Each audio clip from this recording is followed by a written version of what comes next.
ইসরায়েলকে আন্তর্জাতিক ফুটবল থেকে নিষিদ্ধ করার দাবি উঠেছে।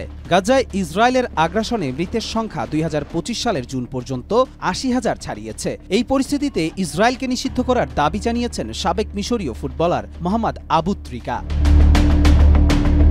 আবু ত্রিকার মতে ইসরায়েলি হামলায় ৭৬০ জন ফিলিস্তিনি ক্রীড়াবিদ নিহত হয়েছেন, যাদের মধ্যে ৪২০ জন ফুটবলার। এছাড়া ১৪০টি ক্রীড়া অবকাঠামো ধ্বংস হয়েছে। তিনি বলেন, ইউক্রেন যুদ্ধের জন্য রাশিয়াকে নিষিদ্ধ করা হলেও ইসরায়েলের বিরুদ্ধে কোনো পদক্ষেপ নেওয়া হয়নি। তিনি ফিফা ও উয়েফাকে ইসরায়েলের বিরুদ্ধে বাস্তব পদক্ষেপ নেয়ার আহ্বান জানান। ফিলিস্তিন ফুটবল অ্যাসোসিয়েশনের পক্ষ থেকে জানানো হয়েছে যে সাবেক ফিলিস্তিনি ফুটবলার সুলাইমান আল ওবাইদ দক্ষিণ গাজায় ইসরায়েলি হামলায় নিহত হয়েছেন। লিভারপুলের তারকা মোহাম্মদ সালাহ উয়েফার এক পোস্টেই মৃত্যুর কারণ জানতে চেয়ে প্রশ্ন তুলেছেন।